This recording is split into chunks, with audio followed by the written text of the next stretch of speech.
The defense is saying, yes, give me the death penalty. That is absolutely great. That's exactly what I want. I'm 64 years old. I could be on death row for 10, 15 years. The comforts that they get in the death row are a lot more comfortable than it is in the federal system. You get your own private cell, you get your own TV, you get your own computer, you get all this stuff. But your privacy, your daily quality of life privacy, at my age, is invaluable. I have a life sentence in the feds. I'm going to be in prison for the next 10 or 15 years until I would normally die anyway. I could be in the state for 10 or 15 years before they even get to me. I can possibly pass on before I even get there, but I want to be comfortable. I want to do my time my way. It's easy time. So I'm going anyway. As far as I'm concerned, everybody here is on death row. Everybody's got to go sometime. We've all been given a death sentence. And what the best the state can do is give me euthanasia. And that's how I see it. It's euthanasia. It's by choice. That's what I want to do. So I'm not arguing with the state. I know. I already know. Y'all saying exactly what the hell I said. What in the hell did I just hear? You heard him. He want to be put on the death row because he is serving 200 years in federal prison, and he rather go to death row so he can have the privacy of his own cell, his own computer, his own everything. Y'all heard him. That was Stephen Lorenzo, 64 years old. He was accused and sentenced for drugging, torturing, and killing 2 gay men in Tampa, Florida, almost 20 years ago. He pled guilty to 2 counts of first-degree murder.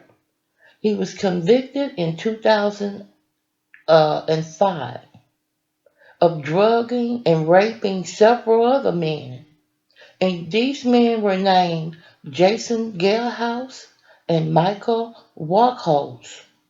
They both vanished in separate nights in Tampa in December of 2003. Here goes the rest of this story. Just listen to the prosecution explaining what happened to these young men. All I can say is this tops all the crazy stories that I have done. This is number 1 for craziness. Here goes the story, and y'all buckle up because this is going to be a hell of a ride. It's terrible to listen to, but somebody got to report this shit. Here goes. Welcome to Straddled Events. On this channel, we bring you the truth. Sometimes the truth is quite ugly, unbearable, and you just don't want to deal with it. But on this channel, you're gonna get it anyway. You are straddled the fence of good versus evil, right versus wrong. And on this channel, we're gonna tell you to do better. Please like, dislike, subscribe, and share the videos. Now let's go. Let's violate the world. Let's bring our fantasies to realities. I'm extreme, calculated, and love it. Easy to make them vanish with no link to us in the least. Easier to find a loner guy. Less connection. I do a chokehold from behind. You hold him down, strap him up, not to be found again. He wasn't going to be going back. These are quotes from America Online instant messages between Master Scott, whom we now know is Scott Schweikert, and Dom Dude for Sub, who we now know is Stephen Lorenzo. These took place during the months of October, November, and December of 2003. Over the course of the next few days, you will hear more about these chats, and more importantly, the men behind these fictitious screen names and what led them to plan and ultimately execute the unthinkable, the unfathomable, in late December of 2003. First, you will hear from DEA Special Agent Albrecht. He investigated this from a federal angle regarding the illegal drugs that were administered to the unsuspecting victims to render them unconscious and render them helpless over the weekend of December 19th, 20th, and 21st of 2003. You'll also hear from TPD Detective Charles Masucci. He and TPD Detective John Columbia investigated this case. They investigated the two missing men whom you will learn more about, Jason Galehouse and Michael Waccholtz. You'll also hear from Hillsborough County Sheriff's Office Detective Charles Keene. He is specifically involved because the body of Michael Waccholtz was found in the county. Your Honor will have the opportunity to hear live testimony, not readback testimony, but live testimony of Albert Perkins and Jared Paraguay.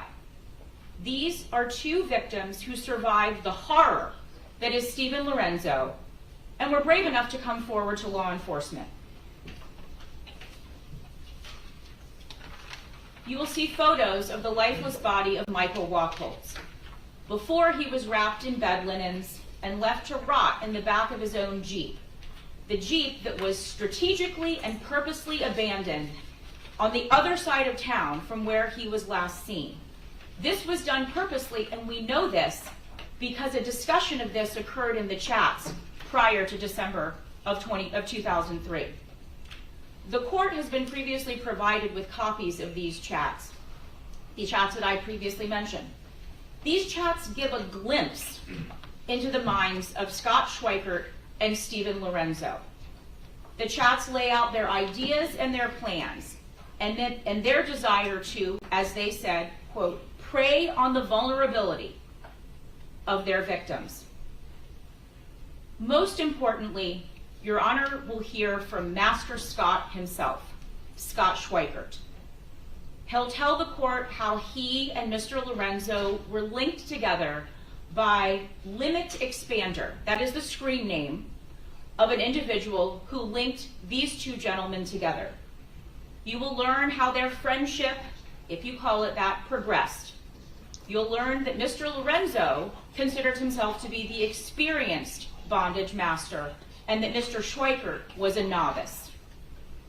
Both men, through the course of their, we'll call it relationship, from October to December of 2003, ultimately had the same goal. They wanted to find unsuspecting young men who were alone in bars. They befriended them and then invited them back to Stephen Lorenzo's house, which was on Powhatan Avenue within the city of Tampa, for some drinks and a consensual bondage session.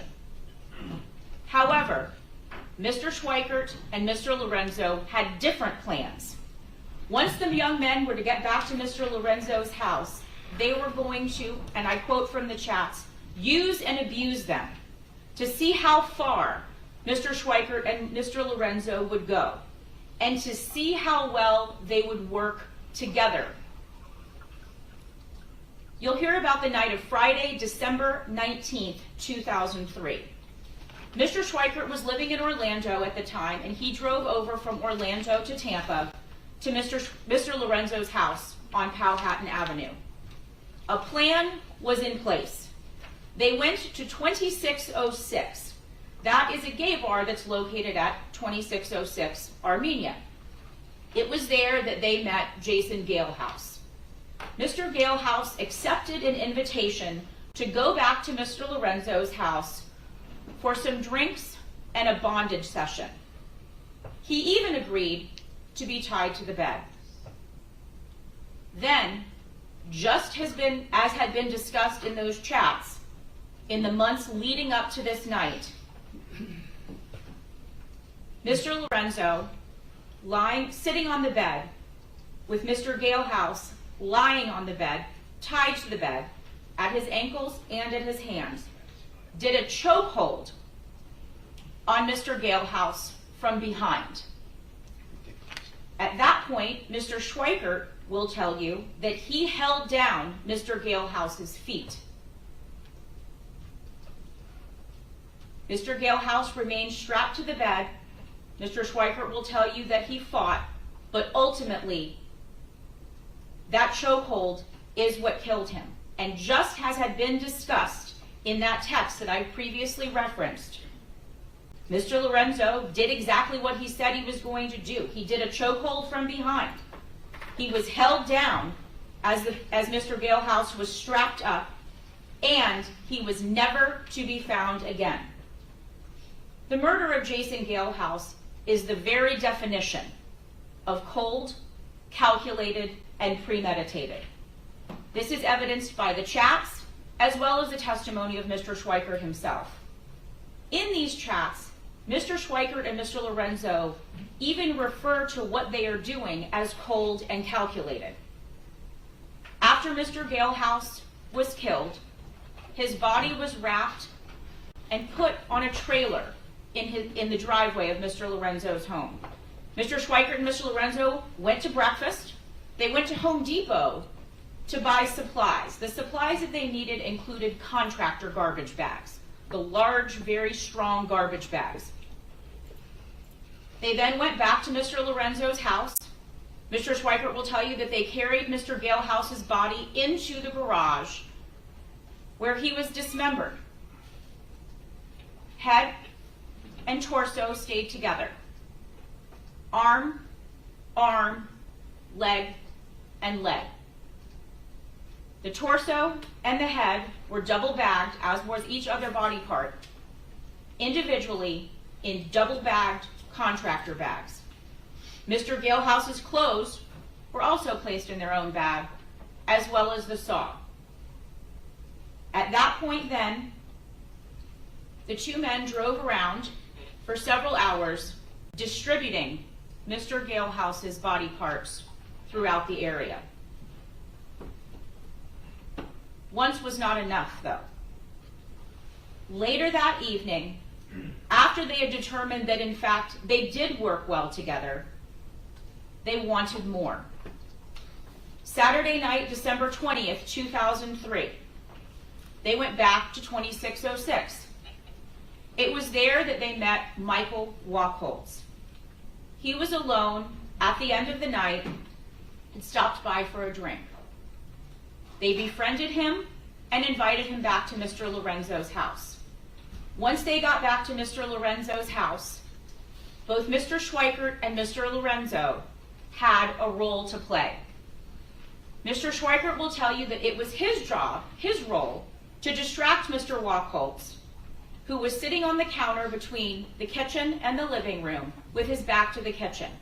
Mr. Schweikert will tell you it was his job to talk to him and distract him while Mr. Lorenzo poured a glass of wine for Mr. Waccholtz.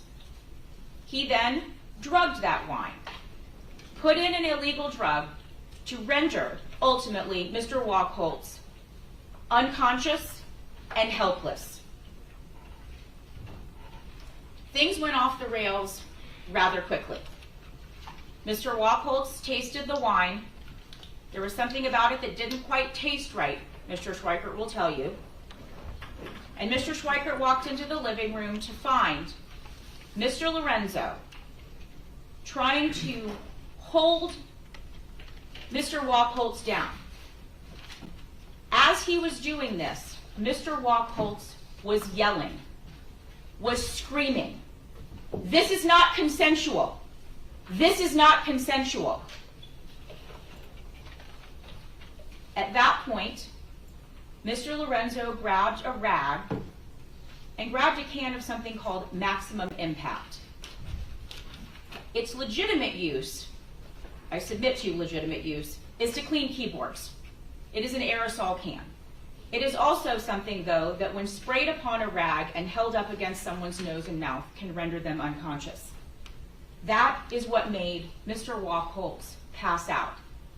Mr. Lorenzo holding a rag sprayed with Maximum Impact on the rag. They then stripped Mr. Waccholtz of all of his clothes. They cuffed his hands, they cuffed his ankles, and they duct taped his mouth. Your Honor will see photographs of the unnatural position of Mr. Waccholtz's legs over his own shoulders as he lay on his stomach. His legs were flipped up over his head. As he was losing consciousness from the maximum impact and the drugs that had been administered to him in his wine, Mr. Lorenzo then violently, you will hear from Mr. Schweikert, stuffed a rag, not the same rag, a different rag, stuffed a rag into Mr. Waccholtz's anus. This, of course, is a sexual battery.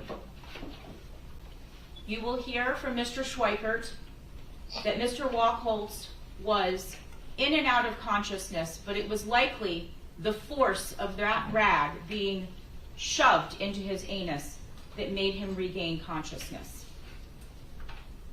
It was shortly after this that Mr. Waccholtz, as Mr. Schweikert will tell you, died. The medical examiner indicated and opined that Mr. Waccholtz died as a result of homicidal violence. His death at the hands of Mr. Schweikert and Mr. Lorenzo, working in concert with one another, was especially heinous, atrocious, and cruel. And it did in fact occur during the commission of that sexual battery. Mr. Schweikert will tell you about the cleanup, the photographs that were taken by Mr. Lorenzo of Mr. Waccholtz's body in that unnatural position that I mentioned. Many photographs of Mr. Waccholtz's feet. Mr. Waccholtz in a shower tub, appearing to be very much dead.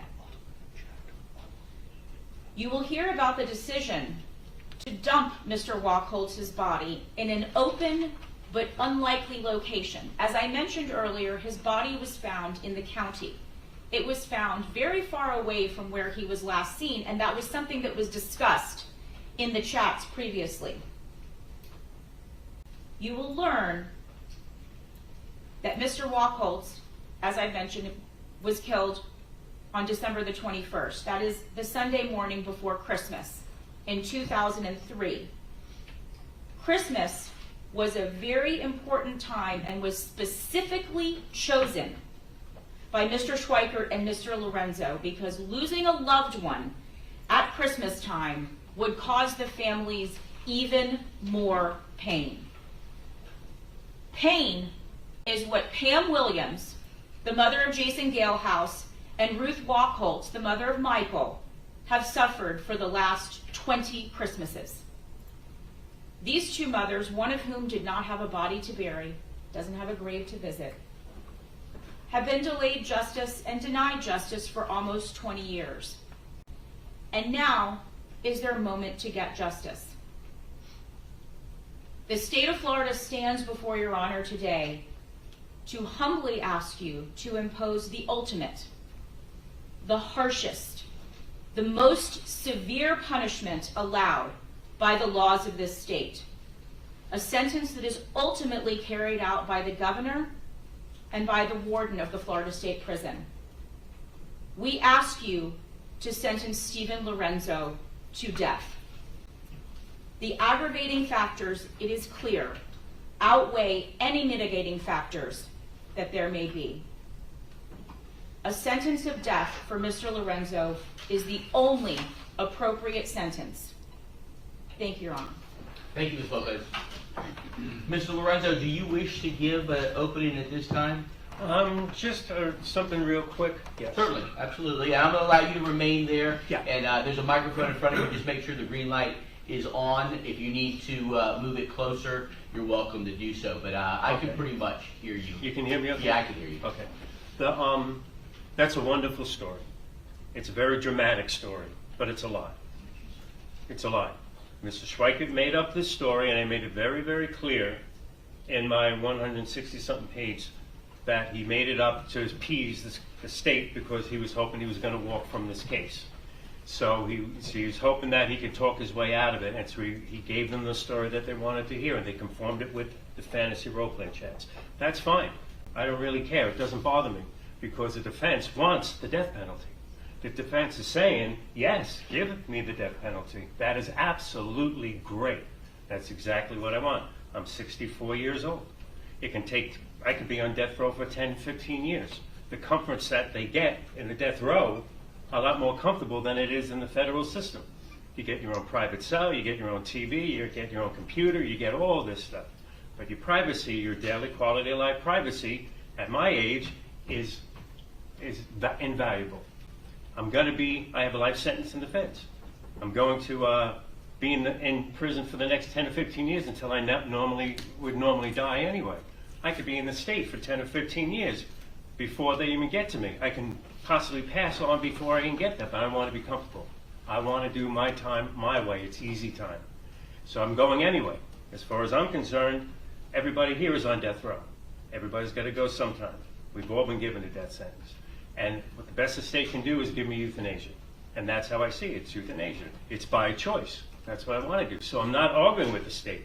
So what I'm going to let the state, I'm going to do my basic